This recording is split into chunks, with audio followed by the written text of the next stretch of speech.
Welcome to FirstOffTheBike.com's Kona coverage, and we are here in the beautiful Kona and at the King Kamehameha Hotel. Got Dave Erickson with me, the man, the dulcet tones of Ironman Live, who did a fantastic job today. And Dave, congratulations on your work, and what a cracking day. Yeah, both Chrissy and Crowe back full strength, an amazing race to watch. It was amazing just to have that point of view, seeing them throughout the day move up through the ranks, and emotional, especially for both of them, watching them get emotional at the finish line. Well, let's talk about the women. Chrissy Wellington, of course, taking out number 4, but it wasn't all her own way. I mean, she swam very, very poorly for her, 101, which is really, really not something we'd expect from her. No, typically she's in the mid-50s or upper 50s, but to see her come out of the water like she did, a lot of questions about whether or not the injury from 2 weeks ago in Boulder, if that training ride had some impact on her. We saw the scars on the left side of her body. It looked pretty nasty, but coming out of the water about an hour 1, but her bike was strong, still about 20 minutes back off the bike today, but we saw her move up through the ranks and then take a strong lead and hold it with an amazing marathon run today. One of her best ever, about, was it 2:52, only 32 seconds back from Rinny today. And of course, Marinda Carfrae, what a great job. She's such a brave competitor. I mean, she gave up some time. She would have been feeling a little bit that, like, maybe that this wasn't her day at times, but boy, the back end of her marathon was, as you said, very, very fast, and 2:52.09, which is a course record, and it just says a lot about how she is and who she is as an athlete. She broke her record from last year that she established on the run, and you saw her running through the other athletes today, and you knew she had a lot to make up too, because she was back a few more minutes from Chrissy off the bike, but making her way through, and she was just smoking.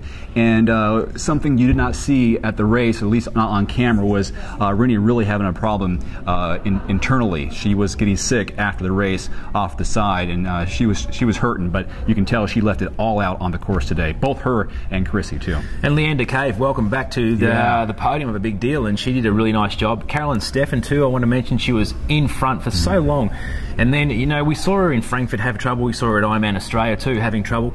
She really made the back end hard work for herself there. It was great to see Caroline move up to the first place early on the run. Feeling really bad for Dibbins after such an amazing bike that Julie had today, but that foot injury really kept her from moving on, and she had to drop out of the race eventually. But Caroline in first place for a large portion of the run, a spot that she wanted to be in, but a spot she hasn't been in before, at least not at this race in Kona before. But, you know, of course, she had a great win earlier this year. You mentioned Julie Dibbins, who did a fantastic ride. She was just an epic character today, and really set the tone. But she was bested though out there, and Karen Turig had another. Have I got that right? Yeah, Karen Turig. Karen Turig had another stellar ride too. Yes. Yeah, Dibbins had the best bike. In fact, she set the record for the fastest bike of the day of this race at 4:44, and I think she was at 4:44.15 or 4:44. 14, I'm not sure what it was, but Karen Turig 4:44.20 for her final race as a professional. What a great way to go out for Karen, being a great champion that she is. But I still feel pretty bad for Julie having a strong bike, but then having to pull out toward the end of the run. Well, it certainly was a cracking day. I mean, the legacy of Chrissy Wellington, the mystique, the 10 in a row, the never been beaten, is still intact. She had to fight hard for it. But one thing that I think we can say after this race is that the girls are starting to bring her back to the field. Yeah, and this is actually Chrissy's 12th win at the Iron Distance for 12 starts, and then her 4th overall Ironman World Championship, just missing 1 year last year because of the illness. So 4 for 4 basically for Chrissy here at the Ironman World Championship. Well, thanks for spending a bit of time with us today to talk about the women. Make sure you check out FirstOffTheBike.com for all of our Kona coverage.